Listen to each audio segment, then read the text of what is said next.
Hariom LP classes के इस digital platform पर आपका हार्दिक स्वागत एवं अभिनंदन।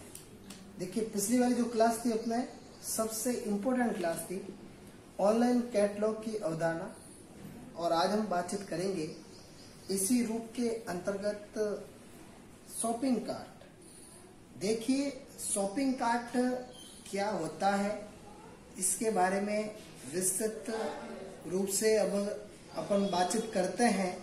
तो उसके अंतर्गत सबसे इम्पोर्टेंट पॉइंट आता है कि आप उसको किस प्रकार से हैंडल करते हैं, वो अपने लिए सबसे इम्पोर्टेंट पॉइंट आता है।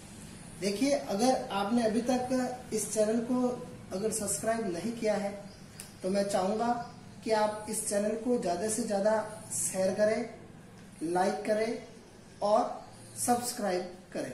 ये आपका काम है। तो इसी के रूप के अंतर्गत अपन आगे बातचीत करते हैं इसी तौर पर शॉपिंग कार्ट की। विद्यार्थियों, आज का जो टॉपिक रहेगा अपने वो रहेगा अपने शॉपिंग कार्ट। लिखिए और बातचीत करते हैं शॉपिंग कार्ट की। शॉपिंग कार्ट, बहुत सारे विद्यार्थियों के कमेंट्स भी आए हैं।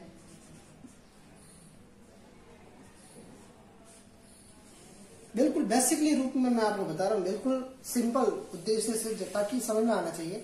देखिए, शॉपिंग कार्ट एक ऑर्डर सॉफ्टवेयर का एक हिस्सा होता है, जिसमें आपने देखा होगा कंपनी के अंदर जो उपभोक्ता होता है, जो सामान को खरीदता है, वो उपभोक्ता क्या करता है कि ऑनलाइन वेबसाइट के माध्यम से, ई कॉमर्स की वेबसाइट के माध्यम से जब भी अपना जो पेमेंट करता है वो कार्ड के माध्यम से करता है। तो उसके लिए उस दरमियान उसको यहाँ से यहाँ तक आने के लिए एक सॉफ्टवेयर की आवश्यकता होती है, जो सॉफ्टवेयर कंपनी वाले खुद जो है उपलब्ध करवाते हैं।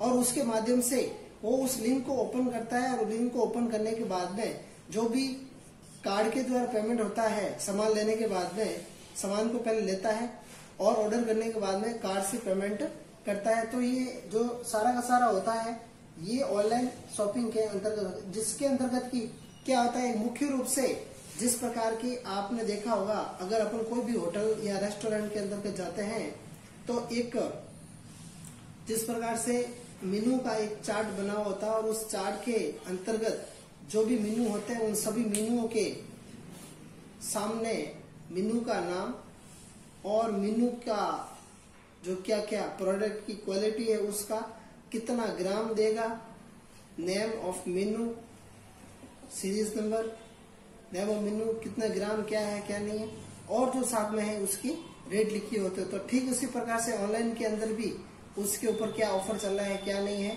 वो सारा का सारा लिखा होता है। तो उसके अंतर्गत क्या होता है कि एक सॉफ्टवेयर होता है जो कि कैटलॉग की स्टोरेज उन बिंदुओं पर दिए गए उत्पाद के अनुसार कार्य करता रहता है।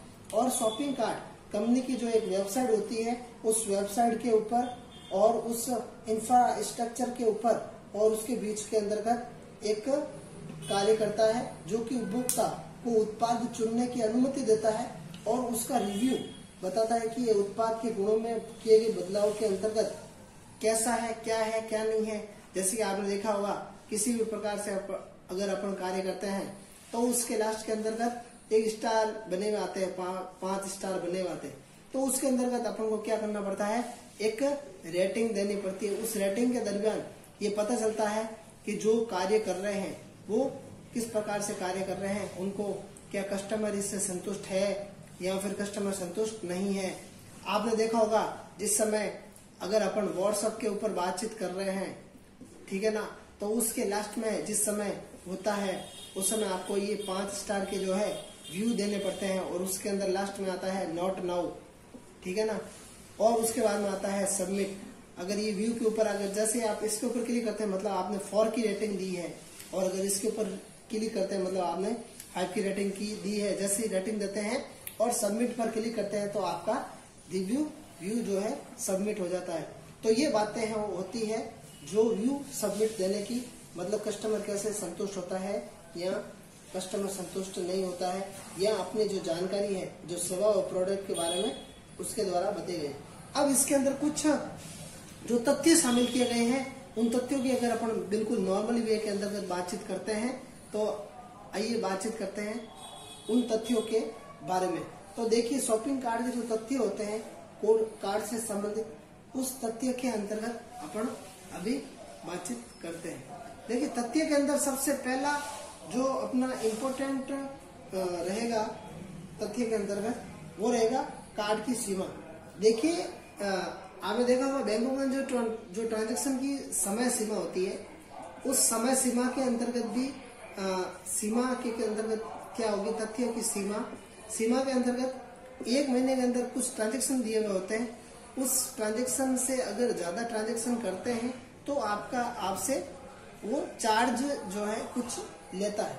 तो उसके अंदर क्या है एक एंट्री एक से इससे अधिक एंट्री होती है आइटम को प्रदर्शित कर सकते हैं और उससे जो उत्पादन एडवर्टाइजिंग एपीआई कार्ड शामिल ज्यादा है। ज्यादा से ज्यादा जो है आप 5,000 से लगा करके 50,000 आइटम तक उसके अंतर्गत कार्ड की सीमा होता है। 50,000 आइटम तक आप उस कैटलॉग के अंतर्गत उसको रख सकते हैं। वो उसके अंतर्गत क्या होती है तय समय सीमा होती है। दूसरी बातचीत करते हैं कोड के जो क्षेत्र होते हैं उसके बारे में अपन बातचीत करते हैं। कौन कौन से क्षेत्र हैं उसके बारे में बातचीत करते हैं। तो देखिए कोड के क्षेत्र,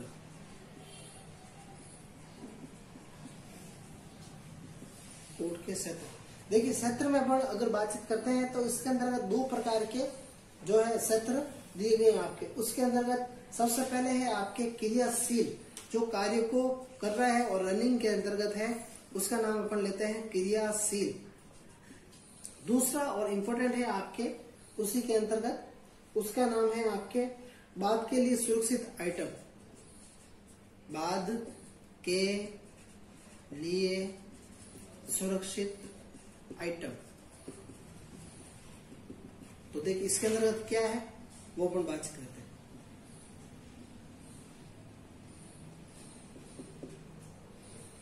देखिए क्रियाशील उन आइटमों को रोकता है जो खरीदने के लिए तैयार होते हैं, मतलब सेल्स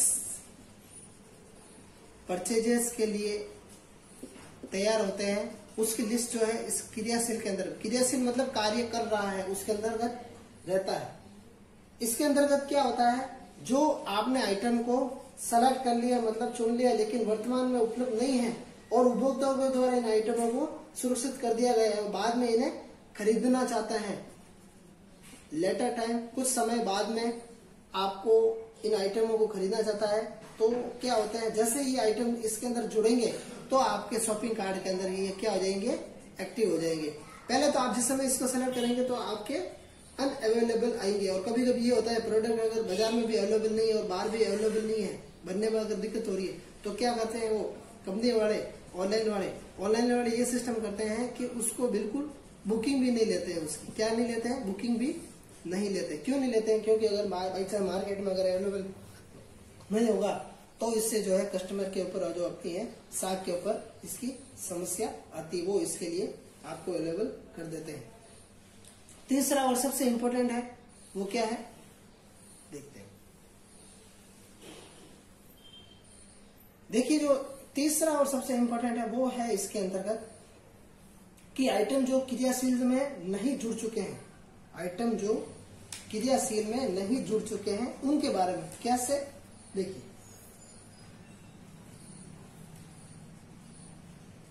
आइटम जो क्रियाशील में नहीं जुड़ सकते। क्यों? उसका कारण क्या है? उसका कारण यह है कि कुछ एडवर्टाइजिंग प्रक्रिया होती है जिसके द्वारा आइटम क्या करती है जाते हैं वापस रिटर्न कर दिए जाते हैं और उस क्रियाशील कोड क्षेत्र के अंतर्गत जुड़ नहीं सकते हैं। उसका क्या होता है एक तो जैसे मैंने अभी आपको बताया कि स्टॉक का इसके अंतर्गत एक समस्या रहती है। दूसरा रहता है कि जो आइटम की उपलब्धता है, आइटम की उपलब्धता है वो थोड़ी क्या रहती है कम रहती है। तो इससे बचने के लिए ये पहले से क्या करते थे उसको क्रियाशील में नहीं जोड़ते हैं। पता है इससे क्या होता है, सबसे इम्पोर्टेंट बात है, साग के ऊपर क्या पड़ता है, प्रभाव पड़ता है। क्या पड़ता है, प्रभाव पड़ता है। तो इससे हमें बचना चाहिए। चौथा है आपके कार्ट के अंतर्गत जो निर्माण होता है वो क्या होता है, उसके बारे में अपन बातचीत करते हैं। देखिए अभी अपन पढ़ रहे हैं शॉपिंग कार्ट और अब बातचीत करते हैं अपन कार्ट के अंतर्गत क्या दिक्कत होती है, कार्ट का निर्माण कैसे क्या है क्या नहीं, उसके बारे में थोड़ी सी बातचीत करते हैं। देखिए यदि पहली बार कोई उपभोक्ता अपने शॉपिंग कार्ट में आइटम जोड़ना चाहता है तो सबसे ऊपर और कॉर्नर के अंतर्गत एक कार्ट का ऑप्शन आता है। कार्ट का ऑप्शन आता है, ऐड कार्ट आता है या ऐड बॉक्स आता है। उसके अंतर्गत आप अपने आइटम को देख सकते हैं कि हाँ ये जुड़ा हुआ है और ये नहीं जुड़ा हुआ है। एक रिमाउंड शॉपिंग कार्ट भी बनाना चाहिए जो कि कार्ड निर्माण क्रिया द्वारा बनता है। एक रिक्त कार्ड का निर्माण करना संभव नहीं होता है। कम से कम एक आइटम जरूर इसमें होना चाहिए, तभी इस जो है ऐड कार्ड के अंदर आपको क्या करेगा, शो करेगा। बिना ऐड कार्ड के अंतर्गत आइटम को ऐड किए हुए आपके क्या करेगा, शो नहीं करेगा। तो ये इसके अंतर्गत सबसे इम्पोर्टेंट बात है।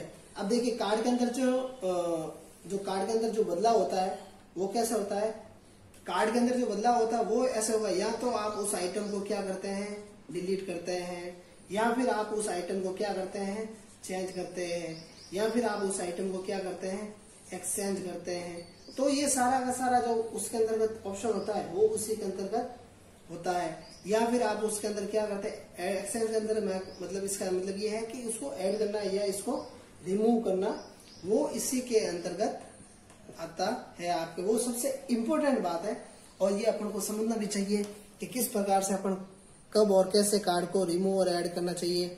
अगर जरूरत है तो ही काम में ले, नहीं तो काम में नहीं लेना चाहिए। ऐसा नहीं है कि जो है आपकी दिक्कतों का सामना करना पड़े और इससे आप जो है कार्ड को काम में भी नहीं ले सकते। तो हमें हमेशा ऐसा कार्य करना चाहिए जिससे कि किसी को कोई भी दिक्कत नहीं हो। ऐसा नहीं है कि दिक्कत हो रही है और अगर अपन ले लिया और बाद में जो है आप उसको रिटर्न करते हैं तो वो क्या है, ऐसा अपन को ठीक करने में लगता है और हमेशा सही नहीं रहता है। वो इसके अंदर का सबसे एक इम्पोर्टेंट पॉइंट है और अपन को इसका ध्यान भी रखना चाहिए। फिर आपके आता है कार्ड का खत्म होना।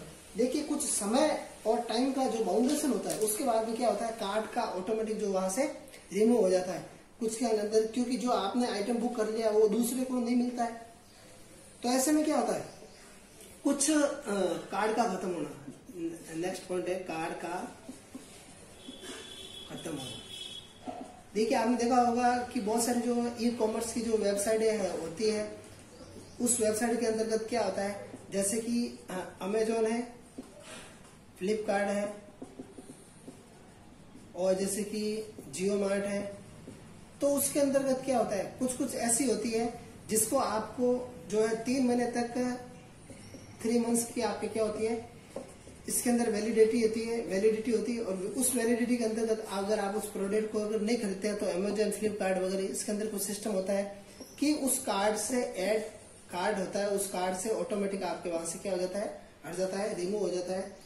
और जब भी आप यूआरएल से आइटम खरीदते हैं तो उसे तुरंत डिलीट नहीं होता है। जब कोई व्यक्ति आपके आइटम खरीदता है तो उस कार्ड में बाद में सुरक्षित आइटम नहीं रहते हैं, तब तक पुराना कार्ड खत्म हो जाता है। तब अगले समय के लिए कार्ड खरीदने के लिए उनको एक नया कार्ड लेना पड़ेगा। मतलब उसके अंतर्गत ऐड और उसके अंतर्गत रिमूव का एक ऑप्शन होता है, या वहां से जो है उसको जैसे कार्ड को अपना एंटर करते हैं तो उसके अंतर्गत ये वाली जो समस्या मुख्य रूप से इम्पोर्टेंट रहती है। तो आज आपने देखा कार्ड के जो इम्पोर्टेंट पॉइंट्स है, शॉपिंग कार्ड के अंतर्गत क्या क्या पॉइंट्स जुड़ते हैं, क्या क्या खत्म होते हैं, वो इसके बारे में आपने जानकारी ली है। विद्यार्थियों मैं चाहूंगा कि आप इस सेशन को ज्यादा से ज्यादा शेयर करें और लाइक एवं सब्सक्राइब करें। धन्यवाद।